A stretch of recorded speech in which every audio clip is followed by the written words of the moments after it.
कंचनपुर नामक राज्य में राजा बलवंत सिंह नाम के एक राजा रहते थे।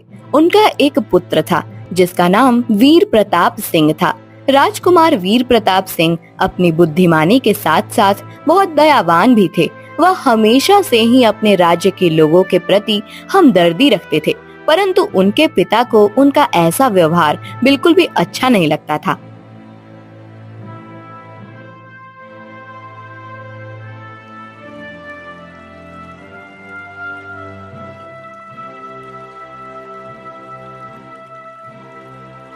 पिताजी, मैं राज्य के लोगों से मिलना चाहता हूँ। किस लिए पुत्र? पिताजी, मैं स्वयं उनकी समस्याओं को सुनकर उनकी सहायता करना चाहता हूँ। अच्छा पुत्र, तुम्हें उन लोगों के प्रति ज्यादा दयावान बनने की जरूरत नहीं है। पर पिताजी, आप तो मुझे इस महल से बिना सैनिकों के कहीं जाने नहीं देते। मैं खुद एक बार राज्य का दौरा करना चाहता हूँ। मैंने कह दिया ना कि आप अकेले नहीं जाएंगे। बस बात खत्म। राजा ये कहकर वहाँ से चले जाते हैं। तभी राजकुमार अपने मन में सोचते हैं, आज मैं किसी भी कीमत पर महल से अकेला बाहर जाकर ही रहूंगा। आखिर मैं भी तो देखूं यहाँ के लोग किस तरह अपनी जीवन बिता रहे हैं। राजकुमार यह सोचकर खुद भी वहाँ से चले जाते हैं। दूसरी तरफ दामोदर नाम का एक गरीब नाविक अपनी एक लौती बेटी के साथ उसी राज्य में एक किराए के घर में रहता था। वह नदी में नाव चलाकर अपना गुजारा करता था।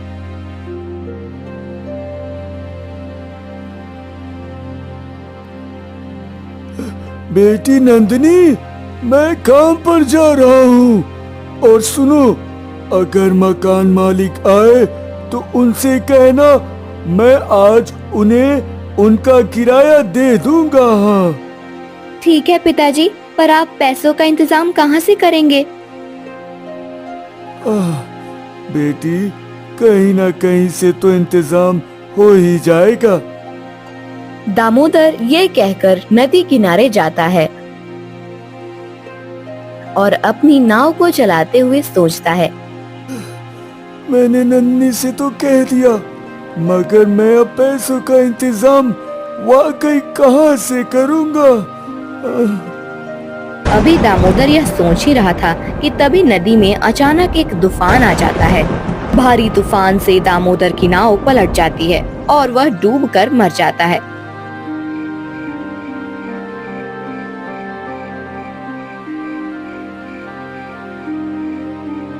रात होने को आई है, मगर पिताजी अभी तक घर वापस नहीं आए।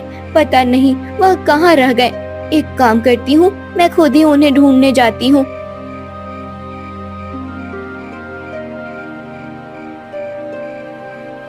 पिताजी, पिताजी, कहाँ हैं आप? नंदिनी अपने पिता को आवाज लगाती है। तभी वह नदी में पलटी हुई नाव को देखती है और रोने लगती है। पिताजी, आप मुझे छोड़कर नहीं जा सकते। अब मैं इतने बड़े संसार में आपके बिना कैसे रहूंगी?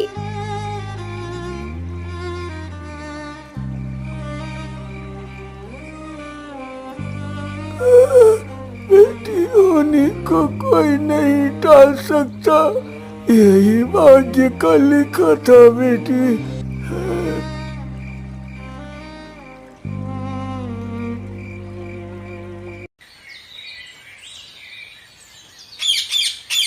अगले दिन दामोदर के अंतिम संस्कार के बाद उसका मकान मालिक आकर कहता है, देखो लड़की, दामोदर तो मर गया। अब तुम मुझे मेरे किराए के पैसे दो। जमींदार साहब, मेरे पास जो पैसे थे वो मैंने पिताजी के अंतिम संस्कार में लगा दिए। अब मैं आपको पैसे कहाँ से दूं? मैं कुछ नहीं जानता। अगर तुम्हारे पास पैसे नहीं है तो निकलो मेरे घर से। चलो जाओ यहाँ से। पर मैं कहाँ जाऊंगी? हैं? कहीं भी जाओ, मेरी भला से। मुझ पर रहम कीजिए, मैं इस पूरे संसार में बिल्कुल अकेली हूँ। मुझे इससे कोई मतलब नहीं, तुम बस निकलो मेरे घर से। मकान मालिक नंदिनी को अपने घर से धक्के मारकर निकाल देता है। ना मेरे पास पैसे हैं और ना ही रहने की कोई जगह, अब मैं कहाँ जाऊंगी। नंदिनी यह सोचते हुए गांव-गांव में मदद के लिए भटकती है, मगर उसकी मदद कोई नहीं करता। नंदिनी एक घर का दरवाजा खटखटाते हुए, माँ जी मेरी थोड़ी सी मदद कर दीजिए। कौन हो तुम और कैसी मदद? औरत के पूछने पर नंदिनी उसे सारी बात बताती है, जिसे सुनकर वह कहती है, चल जा यहाँ से, हमने यहाँ कोई धर्मशाला नहीं खोल रखा है जो तेरी मदद करें। औरत ये कहकर नंदिनी को धक्का देती है। हे भगवान मेरी मदद कीजिए। नंदिनी रोते हुए राज्य के सबसे गंदे इलाके में पहुंच जाती है और सोचती है, यह कैसी जगह है, यह इतनी सारी औरतें इस तरह से क्यों हैं यहाँ। नंदिनी उन औरतों को देखकर अपने मन में यह सोच ही रही थी कि तभी एक औरत उसके पास आती है। तुम कौन हो? मैंने तुम्हें यहाँ पहले तो कभी नहीं देखा। नंदिनी उसे सब बताती है। हमारे साथ बहुत ही बुरा हुआ, लेकिन ये दुनिया ऐसी ही निर्दयी है। नंदिनी रेखा की बात सुनते हुए, तुम कौन हो और यहाँ ये औरतें इस तरह से क्या कर रही हैं? मैं एक वेश्या हूँ और यह हमारा इलाका है। यहाँ पर सिर्फ हमारे जैसी वेश्याएं ही रहती हैं। अरे ये मैं कहाँ आ गई हूँ? नंदिनी मैं भी तुम्हारी तरह ही थी, लेकिन मेरी गरीबी ने मुझे वेश्या बनने पर मजबूर कर दिया और अब तुम्हें भी यही रहना होगा, क्योंकि इसके अलावा तुम्हारे पास और कोई रास्ता नहीं है। रेखा की बात सुनकर नंदिनी भी ना चाहते हुए एक वेश्या बन जाती है।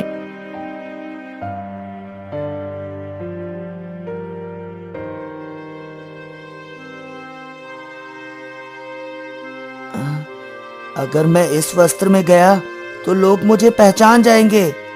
ऐसा करता हूँ, साधारण वस्त्र पहनकर राज्य के गरीबों से मिलने जाता हूँ। हाँ। राजकुमार साधारण वस्त्र पहनकर महल से बाहर निकल जाते हैं।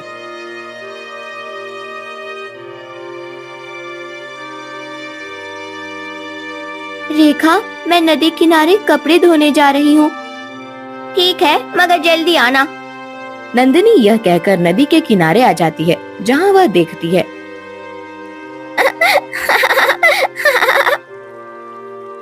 अरे तुम्हें क्या हुआ है?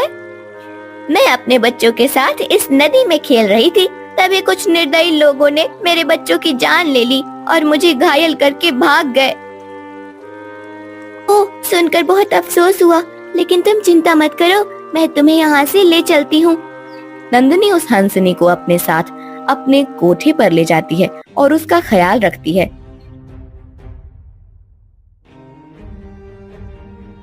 नंदिनी क्या तुम वेश्या हो? हाँ मैं एक गरीब वेश्या हूँ। नंदिनी मगर तुम वेश्या क्यों बनी? नंदिनी हंसनी के पूछने पर उसे दुखी मन से सब कुछ बताती है, जिसे सुनकर हंसनी कहती है, तुम जैसी भी हो मेरे लिए बहुत अच्छी हो, मैं हमेशा तुम्हारे साथ रहूंगी। तरह दिन बीतते हैं। नंदिनी दिन प्रतिदिन अपनी गरीबी के चलते वेश्याओं के साथ मिलकर यही काम करती है। राज्य के लोग कितनी दिक्कतों से रह रहे हैं, पिताजी को इन लोगों का ख्याल रखना चाहिए। राजकुमार ये सोचते हुए एक गरीब इलाके में पहुंच जाते हैं, जहां वह देखते हैं कि वहां की गलियों में गंदगी और दरिद्रता का माहौल है। चलते चलते राजकुमार की नजर नंदिनी पर पड़ती है, जो एक कोने में बैठी थी। सुनिए, आप कौन हैं और रात के इस समय आप यहाँ पर क्या कर रही हैं? मैं एक वेश्या हूँ और अपना पेट पालने के लिए अपने काम पर निकली हूँ। राजकुमार को नंदिनी की बात सुनकर थोड़ी हैरानी होती है और फिर वह कहते हैं, अच्छा, क्या मैं जान सकता हूँ कि इस दुनिया में इतने सारे कामों को छोड़कर आपने इस काम को क्यों अपनाया? जब एक अकेली स्त्री को समाज के लोग जीने नहीं देते, तब वह मजबूरी में हमारी जैसी वेश्या बन जाती है। हाँ? क्या मतलब? मैं समझा नहीं। मतलब यह कि मैं एक वेश्या हूँ और यह जीवन मैंने हालात को देखते हुए चुना है, मगर अफसोस समाज हमें इंसान नहीं बल्कि एक वस्तु की तरह देखता है। अरे कैसे हालात थे आपके जो आपको ये करना पड़ रहा है? राजकुमार के पूछने पर नंदिनी उन्हें सारी बातें बताती है, जिसे सुनकर राजकुमार को बहुत दुख होता है। मैं महसूस कर सकता हूँ कि मेरे राज्य में ऐसे बहुत से लोग हैं जो गरीबी और मजबूरी का शिकार हैं, इसलिए अब मुझे ही इनकी मदद करनी होगी। नंदिनी, मैं इस राज्य के राजा का पुत्र राजकुमार वीर प्रताप सिंह हूँ और मैं आपकी मदद करना चाहता हूँ। क्या आप मेरे साथ मेरे महल चलेंगी? राजकुमार, आप मुझे इस गंदगी से तो बाहर निकाल लेंगे, लेकिन क्या समाज मुझे सम्मान देगा? हाँ, मैं आपसे वादा करता हूँ कि मैं आपको आपका सम्मान दिलवा कर ही रहूंगा। हाँ।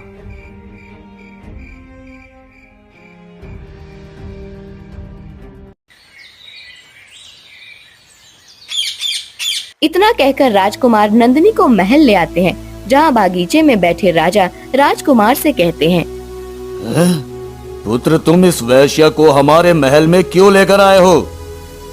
पिताजी, आप उन्हें उनके नाम से बुलाइए। अब ये कोई वैश्या नहीं है। मैं कुछ नहीं जानता राजकुमार।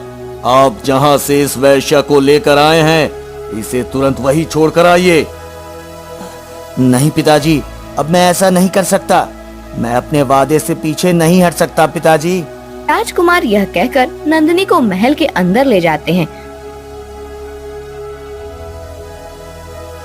दूसरे दिन महल में कुछ लोग आते हैं।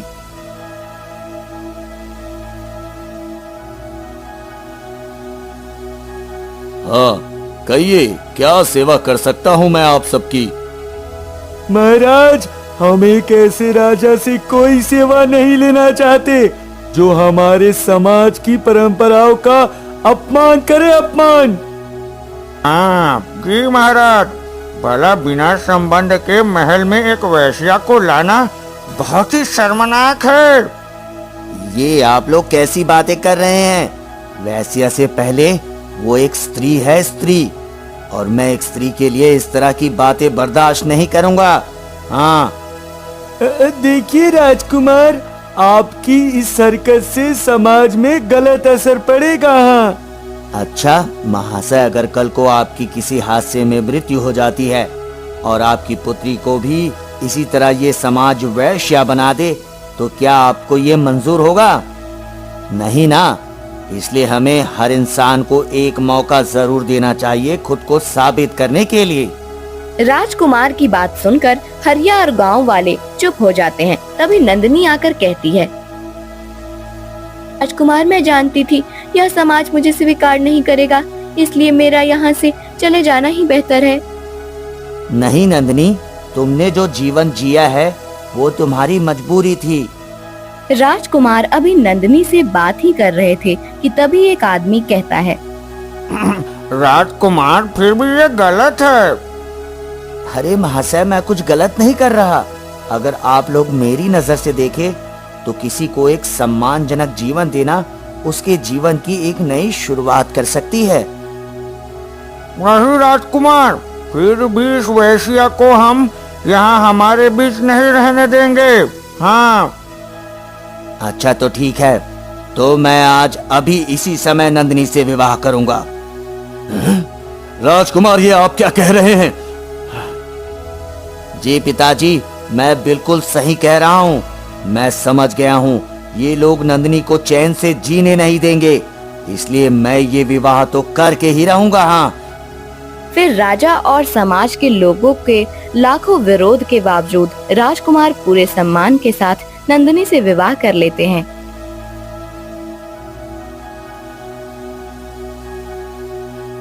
राजकुमार, आप बहुत अच्छे हैं। काश हर इंसान आपके जैसा होता तो संसार में कोई भी इस गलत काम को नहीं करता।